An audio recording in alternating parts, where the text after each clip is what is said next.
Bonjour bien-aimés dans le Seigneur Jésus-Christ, que la paix infinie de notre Dieu qui surpasse toute intelligence soit avec vous et vos demeures au nom de Jésus-Christ, nous vous le souhaitons. Bienvenue dans votre émission À la lumière des psaumes. Bienvenue à la lumière du psaume 86. Aujourd'hui, nous avons intitulé notre psaume Le temps du témoignage. Oui, quand on regarde la lumière du psaume 86, on se rend compte évidemment que Dieu répond aux prières, mais il y a un temps marqué pour le témoignage. Non seulement Dieu répond aux prières individuelles, mais il répond aussi aux prières de tout son peuple.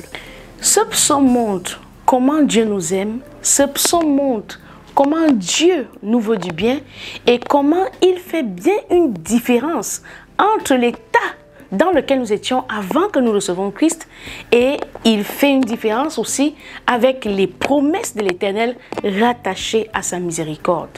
Oui, car Dieu est miséricordieux, il nous a tant aimés qu'il a donné son Fils unique, afin que quiconque croit en lui ne périsse plus, mais ait la vie éternelle. Beaucoup de personnes aiment s'adosser sur la grâce, beaucoup de personnes se disent que Dieu est bon, alors on est libre désormais de faire toutes choses parce que l'on a appris que tout est accompli. Sauf que la miséricorde de l'Éternel, la compassion, la grâce dont tu parles, dont je parle aujourd'hui, repose essentiellement sur l'œuvre de la croix. C'est pourquoi nous pouvons dire fièrement, avec conviction, avec le témoignage des Saintes Écritures, que Dieu sauve. Mais cela n'enlève pas son caractère et ses droits. Beaucoup d'entre nous aiment dire le salut par la grâce. Lorsque l'on parle de la grâce, tu vas voir quelqu'un qui a donné sa vie au Seigneur, mais qui se dit, ok, tout est accompli, je suis né de nouveau, je suis dans la grâce, je fais ce que je veux. C'est quoi la grâce? Parce que si tu ne comprends pas le salut par la grâce, tu vas croire que le Dieu qui te sauve dans le Nouveau Testament a en fait renie l'Ancien Testament. Et pourtant, toute chose qui part depuis la Genèse, toute la parole de l'Éternel, toute la description de la démarche de Dieu pour sauver l'espèce humaine, depuis Genèse jusqu'à Apocalypse, est étroitement liée. C'est une marche. Lorsque tu quittes d'un point A pour un point B dans une translation, tu ne peux atteindre le point B si tu ne passes par le point A. C'est pourquoi tu ne peux pas mesurer la valeur de la grâce si tu n'as pas pris connaissance de la loi. Il faut que tu saches ce que ça te coûte pour que tu puisses apprécier celui qui vient payer pour toi ou qui vient payer à ta place. C'est pourquoi beaucoup de personnes qui se retrouvent dans des maisons où ils vivent bien, où ils ont tout à leur portée, ignorent la difficulté que celui qui pourvoit engage. Tu vas voir quand tu prends des neveux ou des nièces dans une maison, ils prennent à la légère d'éteindre les lumières, ils prennent à la légère de fermer les robinets d'eau, mais toi qui es la source, toi qui pourvois pour que les factures soient payées, pour que la maison vive, tu es celui qui est sur l'autel et c'est toi qui mesures le sacrifice. Quelqu'un donc qui ne prend pas l'Ancien Testament au sérieux ne pourrait apprécier la faveur qui lui est faite dans le Nouveau Testament. C'est pourquoi nous voulons te dire aujourd'hui que la grâce, effectivement, il s'agit pour le peuple de Dieu, lorsque nous considérons la loi lévitique, nous considérons le Deutéronome, de ne plus craindre la colère de Dieu, parce que quand tu évalues, tu essayes de contextualiser ce qu'était la loi, quand on regarde le Deutéronome, tu vas comprendre qu'il t'est complètement impossible de l'accomplir dans toute la plénitude de sa sainteté, car la loi est sainte.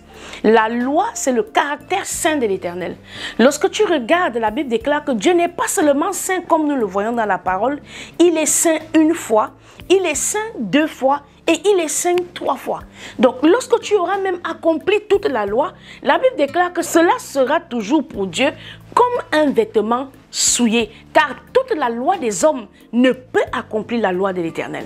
Et donc, dire que je suis gracié, je suis sous la grâce, ou je suis à l'ère de la grâce, c'est de pouvoir être reconnaissant de ce que la facture qui t'a été donnée pour le péché que tu as commis vient d'être payée par un innocent sur la croix. C'est pourquoi nous disons, Dieu a tant aimé le monde qu'il a donné son Fils unique afin que quiconque croit en lui ne périsse plus, mais qu'il ait la vie éternelle. Nous sommes donc séparés de la colère de Dieu par le moyen de l'œuvre de la croix, par la grâce. La grâce n'est donc pas un endroit où on s'assoit et on fait ce que l'on veut parce que tout est accompli, les péchés sont pardonnés. Non, c'est un lieu de reconnaissance de ce qu'un innocent vient de se charger de nos fautes et nous donne désormais accès à Dieu le Père pour retourner dans notre dignité que nous avons perdue dans le livre de la Genèse au commencement.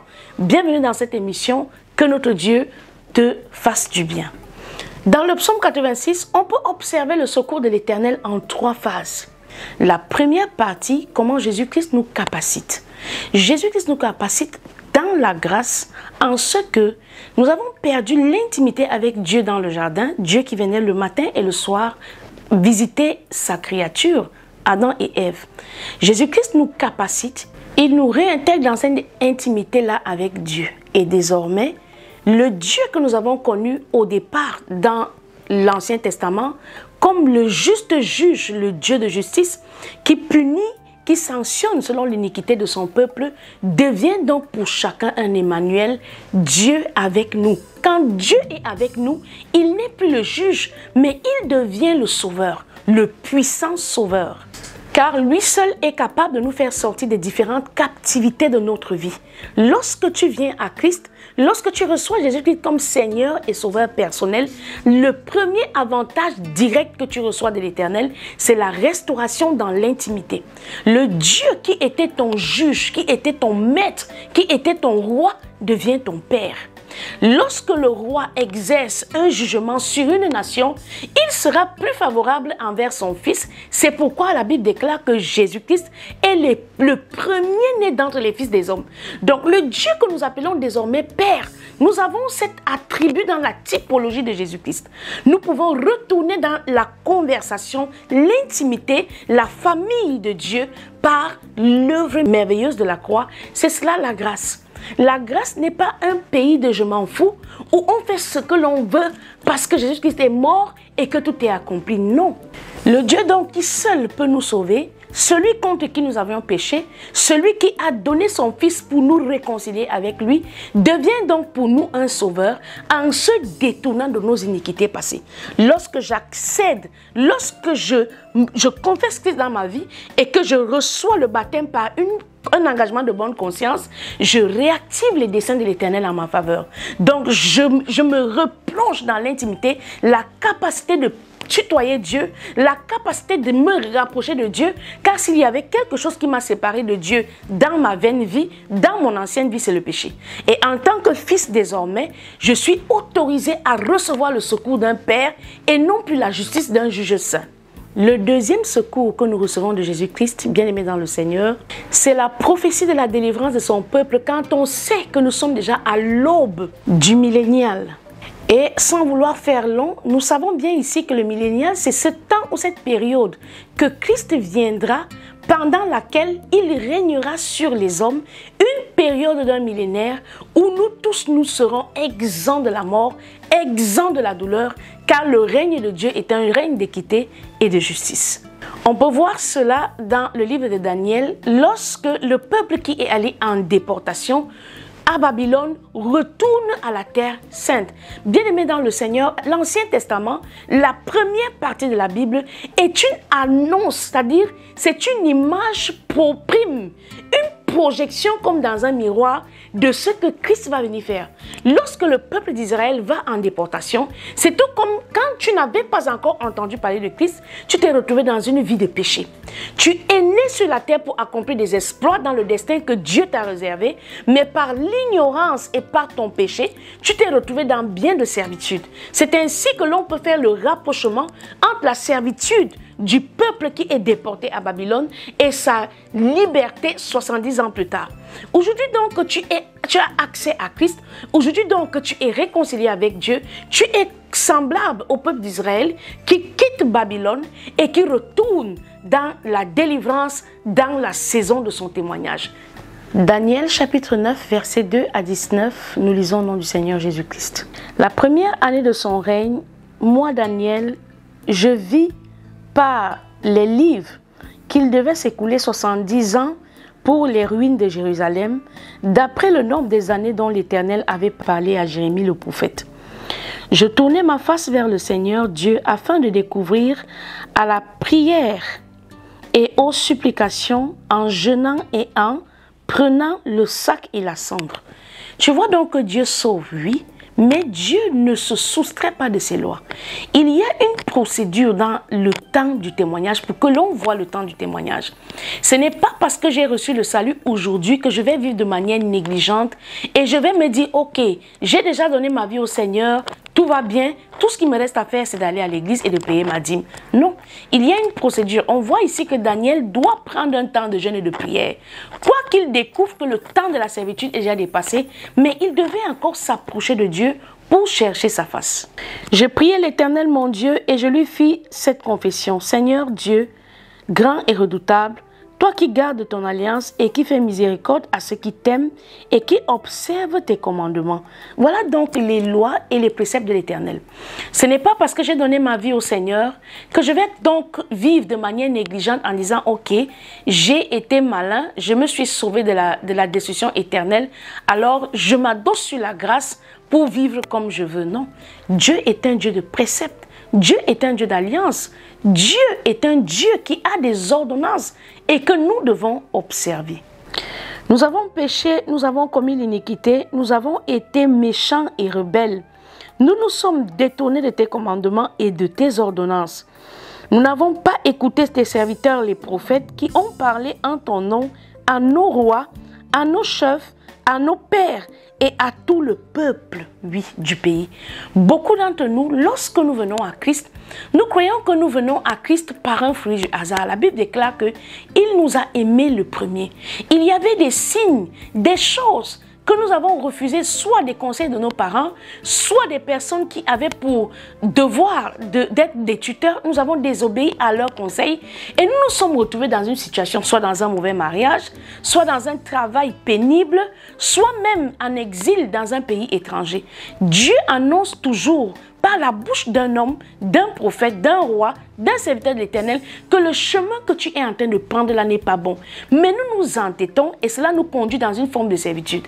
Et quand nous revenons donc de cette déportation-là, et que nous revenons à Christ et que nous embrassons la grâce, donc l'œuvre merveilleuse de la croix qui nous est présentée ici à la lumière du psaume 86, ce n'est donc pas le temps de redevenir inconscient, de revenir insensible au caractère saint de l'Éternel. À toi, Seigneur, est la justice et à nous la confusion de face. En ce jour, aux hommes de Juda, aux habitants de Jérusalem et à tout Israël, à ceux qui sont près et à ceux qui sont loin, dans tous les pays où tu les as chassés, à cause des infidélités dont ils se sont rendus coupables envers toi. J'aimerais dire ici qu'il est écrit dans le livre de Proverbes que ce sont les rebelles qui habitent les lieux arides. Est-ce que tu te trouves dans un lieu aride? Ne regarde pas seulement ce que Dieu n'a pas fait pour toi, mais regarde ce que toi tu n'as pas fait pour lui. Parce que beaucoup disent, Seigneur, qu'est-ce que je n'ai pas fait? Pourquoi mon foyer est aussi difficile? Pourquoi est-ce que je traverse? Pourquoi est-ce que mes enfants sont aussi rebelles? Pourquoi est-ce que mes enfants ne m'aiment pas? Pourquoi est-ce que mes enfants me rejettent? Pourquoi est-ce que mes enfants ne m'écrivent pas, ne me cherchent pas? Ou bien, pourquoi est-ce que ma femme est devenue si insensible? Et tu te dis, qu'est-ce que j'ai fait, Seigneur? Non, la bonne question à se poser, c'est qu'est-ce que je n'ai pas fait, oh Dieu? Qu'est-ce que je n'ai pas fait que j'aurais dû faire? Seigneur, à nous la confusion de face, à nos rois, à nos chefs et à nos pères, parce que nous avons péché contre toi. Auprès du Seigneur, notre Dieu, la miséricorde et le pardon. C'est la seule issue de secours se trouve en l'Éternel. Lorsque tu as péché et que tu te retrouves plongé dans le fruit de tes mauvais choix, parce que la vie n'est pas un fruit du hasard, on ne subit pas la vie, ce n'est pas une histoire de chance. La vie est une conséquence des choix que nous faisons au présent. Une perpétuelle conséquence de nos choix. On ne se retrouve pas à un endroit parce que c'est le bon vent, non. Nous avons été soit objectifs, soit rusés, soit ambitieux, trop ambitieux, ou même encore, on pourra dire cupides. Nous sommes donc victimes de nos propres décisions, malheureusement, qui ne sont pas éclairées à la lumière de la parole. Auprès du Seigneur, notre Dieu, la miséricorde et le pardon, car nous avons été rebelles envers lui. Nous n'avons pas écouté la voix de l'Éternel, notre Dieu, pour suivre ses lois qu'il avait mises devant nous par ses serviteurs, les prophètes. Tout Tout Israël a transgressé ta loi et s'est détourné pour ne pas écouter ta voix. Beaucoup de familles sont dans cette situation. Il y a des familles où les filles accouchent étant dans la maison paternelle. Ça devient même comme une rivalité. Des femmes qui sont pressées d'avoir des enfants et qui disent que non, si je n'accouche pas, vu que le temps passe, je risque de passer ma vie sans accoucher. Cette forme d'intelligence est une démonstration d'une vie de péché assez prononcée dans les familles. Et lorsque nous sortons d'un tel environnement, nous devons nous repentir et éduquer nos enfants en sorte qu'eux aussi ne se retrouvent pas dans la même servitude que nous, car Babylone est un lieu de prison spirituelle où ceux qui sont dans la rébellion contre les préceptes de l'Éternel se trouvent. Babylone n'est donc plus seulement dans l'Ancien Testament, Babylone c'est une réalité aujourd'hui. Babylone c'est là où se trouvent ces enfants-là qui fument le chanvre, qui se sont écartés des conseils des parents. Babylone, c'est cette vie que tu mènes lorsque tu as eu un enfant avant le mariage et qu'aujourd'hui les choses se compliquent dans le foyer que Dieu te donne. C'est Babylone. Babylone, c'est lorsque tu as eu l'appel au ministère et tu es parti compromettre cet appel-là chez l'ennemi et tu moissonnes maintenant la difficulté, le désert qui est issu de ta rébellion. Donc Babylone, c'est un nom spirituel qui est donné à un lieu de servitude où Dieu envoie ceux-là qui refusent les conseils sages des personnes qu'il place au-devant d'eux, à savoir les parents premièrement, les prophètes, puis les anciens d'église et même les rois. Nous n'avons pas écouté la voix de l'Éternel notre Dieu pour suivre ces lois qu'il avait mises devant nous par ses serviteurs les prophètes. Tout Israël a transgressé ta loi et s'est détourné pour ne pas écouter ta voix. Alors se sont répandues sur nous les malédictions et les imprécations qui sont écrites dans la loi de Moïse, serviteur de Dieu, parce que nous avons été contre Dieu. Lorsque nous sommes à Babylone, nous sommes sous les liens et la servitude de notre péché. Beaucoup pensent que non, je souffre parce que Dieu ne m'aime pas. Je souffre parce que Dieu ne me voit pas. Ou je souffre parce que c'est le temps de Dieu de me punir pour voir si je peux lui obéir. Non. La Bible déclare que Jésus-Christ l'a dit, seul Dieu est bon. La bonté se trouve en l'Éternel. C'est en Dieu que se trouve la bonté. La bonté, c'est une autre appellation de l'Éternel. Dieu est bon car sa miséricorde durera toujours. Mais nous avons souvent l'impression qu'il est complice de nos malheurs. Non. Le problème de Babylone, c'est que c'est une prison spirituelle. C'est un nom que Dieu donne à un lieu de servitude. Babylone n'est donc plus seulement le lieu où Israël est parti passer 70 ans, mais Babylone aujourd'hui, c'est ta vie sans Christ. Babylone, c'est ces coups que l'ennemi t'afflige sous l'ombre de la mort. Reçois le Seigneur Jésus-Christ aujourd'hui. Reçois le Seigneur Jésus-Christ aujourd'hui et tu quitteras cette ombre de la mort, cette prison spirituelle, ce lieu d'égarement où tu as refusé les conseils. Entre dans la plénitude de la sanctification. Oublie ce que tu appelles grâce là. En croyant que parce que je suis venu à Dieu et que toutes choses sont devenues nouvelles, j'ai la permission de refaire le même désordre qu'avant. Non. Consacre-toi à l'Éternel. Profite de ce moment de désert-là pour apprendre à te laisser guider par l'Esprit de l'Éternel. Il a accompli les paroles qu'il avait prononcées contre nous et contre nos chefs qui nous ont gouvernés. Il a fait venir sur nous une grande calamité et il n'est jamais arrivé sous le ciel entier une semblable à celle qui est arrivée à Jérusalem. Comme cela est écrit dans la loi de Moïse, toute cette calamité est venue sur nous et nous n'avons pas imploré l'Éternel notre Dieu. Nous ne nous sommes pas détournés de nos iniquités. Nous n'avons pas été attentifs à la vérité. Mon frère, ma soeur dans le Seigneur, chers parents et amis qui m'écoutiez sur la chaîne des disciples, laissons-nous convaincre par la parole car c'est la vérité. La parole de Dieu est la vérité, la lumière, le chemin sur notre sentier. Beaucoup ont souvent envie d'accuser le gouvernement. Beaucoup ont envie d'accuser leur mari. Beaucoup ont envie d'accuser les parents. Beaucoup ont envie d'accuser les personnes qui auraient dû mais qui n'ont pas fait. Laisse-moi te dire que quelque chose ne peut arriver à un homme si cela ne lui vient de l'Éternel. Toute chose est déjà écrite dans l'Ancien et le Nouveau Testament. Les péchés que nous commettons nous mènent à la servitude. Dans le Nouveau Testament, Jésus-Christ dit, ce sont vos péchés qui mettent une séparation entre vous et moi. Et nous allons voir comment par la suite, quand Jésus-Christ lui-même s'est fait malédiction, il a été séparé de Dieu par un temps et lui-même, il s'est trouvé à implorer l'Éternel. Pourquoi? Parce qu'il était devenu malédiction à notre place. L'Éternel a veillé sur cette calamité et l'a fait venir sur nous, car l'Éternel, notre Dieu, est juste dans toutes les choses qu'il a faites, mais nous n'avons pas écouté sa voix. Et maintenant, Seigneur, notre Dieu, toi qui as fait sortir ton peuple du pays d'Égypte par ta main puissante et qui t'es fait un nom comme il l'est aujourd'hui, nous avons péché, nous avons commis l'iniquité. Bien-aimé, reconnais juste ton tort. Pour sortir de Babylone, il n'y a pas deux formules. Il faut tout simplement accepter tes torts. Oui, j'ai péché contre toi, j'ai fait ce qui est mal à tes yeux, en sorte que tu seras juste dans ta sentence et sans reproche dans ton jugement. Voilà le secret du roi David. Lorsqu'il commettait un péché qui le conduisait à Babylone, il ne restait pas à Babylone comme l'a fait le peuple d'Israël, qui ne revérifiait même plus les ordonnances et la prophétie de Jérémie, parce que étant abandonné à son propre sort, ne voulant pas chercher la voix de l'Éternel pour retourner à ce qu'il avait dit, en d'autres termes, méprisant les clauses de l'alliance. Bien-aimés dans le Seigneur, les 70 ans étaient révolus qu'ils étaient encore dans la douleur. Beaucoup de personnes aujourd'hui sont dans la douleur, non plus parce qu'elles n'ont pas reconnu le Seigneur, mais parce qu'elles sont dans une paresse spirituelle sans vouloir implorer l'Éternel. Implorer Dieu, c'est prier. La Bible déclare de prier sans cesse. Tu veux sortir de Babylone, alors apprends à prier. Tu veux quitter Babylone, prie. Peut-être que le temps de déportation est passé, mais parce que tu es paresseux dans la prière, tu ne diffères en rien d'un esclave. Tu continues de subir les couches de nuit, de subir les imprécations des maris spirituels. Tu continues de subir la nourriture et les empoisonnements de nuit parce que tu ne te tiens pas à la brèche pour prier comme Daniel. Seigneur, selon ta grande miséricorde, que ta colère et ta fureur se détournent de ta ville, de Jérusalem, de ta montagne sainte, car à cause de nos péchés et de nos iniquités, de nos pères, Jérusalem et ton peuple sont en opprobre à tous ceux qui nous entourent. Beaucoup de personnes m'appellent souvent, je traverse des moments difficiles, j'aimerais tellement me réconcilier avec Dieu, bien-aimé, tu es à Babylone à cause du péché.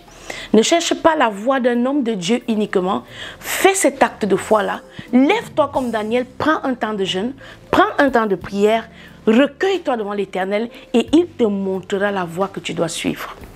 Maintenant donc, ô notre Dieu, écoute la prière et les supplications de ton serviteur. Pour l'amour du Seigneur, fais briller ta face sur ton sanctuaire dévasté. Oui, nous sommes les demeures du Dieu vivant.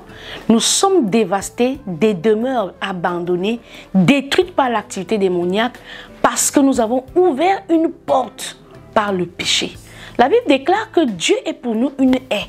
Lorsque la haie protège le plan de la vigne, car nous avons dit ici, à la lumière du psaume 82, 83 et 84, que nous sommes des vignes, les plants dans les mains de l'Éternel. Tout comme un producteur, comme un vigneron, se sert d'une haie pour entourer son champ, ainsi l'amour de notre Dieu nous protège, nous fait croître et nous assure notre témoignage. Lorsque nous donc soulevons, brisons cette haie-là, cette sécurité-là par le péché, les boucs, les loups, les brebis et toute forme de dévastateurs, les sauterelles ou alors le pharaon et ses armées entrent donc dans la bergerie pour détruire les sanctuaires de l'Éternel que nous sommes. Bien-aimés dans le Seigneur, ne regarde plus ta vie à attendre de trouver que c'est ton mari qui a tort, ou c'est ta femme qui a tort, ou c'est ton père qui aurait dû te payer l'école, non. Plutôt revois ce que toi tu n'as pas fait, revois ce qui a manqué dans ta marche, demande pardon à l'Éternel, invoque Jésus-Christ et il te sortira de là. Mon Dieu, prête l'oreille et écoute, ouvre les yeux et regarde nos ruines, regarde la ville sur laquelle ton nom est invoqué, car ce n'est pas à cause de notre justice que nous te présentons nos supplications, c'est à cause de tes grandes compassions. Seigneur, écoute, Seigneur, pardonne, Seigneur, sois attentif, agis et ne tarde pas, par amour pour toi, ô Dieu, car ton nom est invoqué sur ta ville et sur ton peuple. Le troisième acte donc de délivrance, de salut que nous présente le psaume 86, c'est l'acte par lequel le faible résidu lui-même a su faire confiance en Dieu. Matthieu 27, verset 46, Eli, Eli, lama sabachthani. Mon Dieu, pourquoi m'as-tu abandonné? Étant donc devenu malédiction, lui aussi à son tour a été séparé de la gloire de Dieu, a été séparé de la plénitude de l'Esprit de Dieu en lui, a été séparé. Lorsque l'on dit que Jésus-Christ s'est fait malédiction, beaucoup se disent que non, il était Dieu, parfaitement humain, donc il n'avait pas mal comme j'ai mal. Non, Jésus-Christ a touché du doigt la douleur, il a touché tes réalités du doigt. C'est pourquoi il est écrit, il est assis à la droite de Dieu le Père, oui, où il intercède pour nous. Il intercède pour les vivants et pour les morts. Pourquoi? Parce qu'il se met à notre place, ayant vécu la douleur dans le corps d'un homme.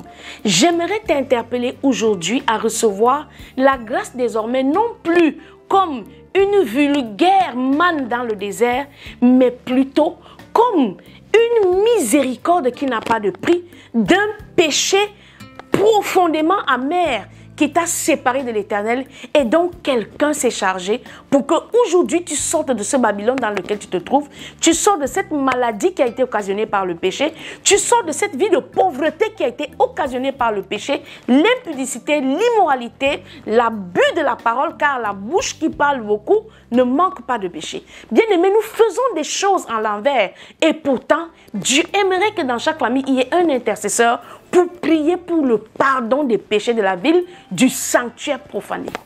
Psaume 86, nous lisons donc au nom du Seigneur Jésus-Christ dans toute sa lumière. Prière de David. Éternel, prête l'oreille, exauce-moi, car je suis malheureux et indigent. Garde mon âme, car je suis pieux. Mon Dieu, sauve ton serviteur qui se confie en toi. Aie pitié de moi, Seigneur, car je crie à toi le jour. Réjouis l'âme de ton serviteur, car à toi, Seigneur, j'élève mon âme. Car tu es bon, Seigneur, tu pardonnes. Tu es plein d'amour pour tous ceux qui t'invoquent. Le secret, c'est d'invoquer l'Éternel. La Bible déclare que parce qu'il connaît mon nom, je le délivrerai, je l'exaucerai. Psaume 91. Donc, il est important que tu comprennes pourquoi est-ce qu'on parle de cela. Le psaume 91 est tout simplement une démonstration de Jésus-Christ Seigneur. Lorsque tu connais le nom de l'Éternel, ce n'est plus à cause de ta justice, ni du péché que tu as commis. C'est là que la grâce dit non, la grâce intervient en ta faveur. Éternel, prête l'oreille à ma prière, sois attentif à la voix de mes supplications, je t'invoque au jour de ma détresse, car tu m'exauces. Nul n'est comme toi parmi les dieux, Seigneur, et rien ne ressemble à tes œuvres. Toutes les nations que tu as faites viendront se prosterner devant ta face, Seigneur, et rendre gloire à ton nom. Quand tu es encore là à dire, je suis un Africain, je dois être attaché à ma coutume, c'est que tu n'as pas encore compris ce qu'est réellement la grâce. Car tu es grand et tu opères des prodiges. Toi seul, tu es Dieu. Enseigne-moi tes voies, ô Éternel, je marcherai dans ta fidélité. Dispose mon cœur à la crainte de ton nom. Je te louerai de tout mon cœur, Seigneur mon Dieu, et je glorifierai ton nom à perpétuité, car ta bonté est grande envers moi. Et tu délivres mon âme du séjour profond des morts, ô Dieu. Des orgueilleux se sont levés contre moi, une troupe d'hommes violents en veulent à ma vie. Ils ne portent pas leur pensée sur toi, mais toi, Seigneur, tu es Dieu miséricordieux et compatissant, lent à la colère, riche en bonté et en fidélité. Tourne vers moi les regards et aie pitié de moi. Donne la force à ta servante, à ton serviteur, et sauve le fils de ta servante. Opère un signe en ma faveur, que mes ennemis le voient et soient confus, car tu me secours et tu me consoles, ô Éternel. Oui, le jour viendra où tu diras, oui, l'Éternel est bon, car il a fait pour moi de grandes choses. Le temps de délivrance viendra. Rendez-vous pour un prochain numéro. C'était votre émission à la lumière des psaumes.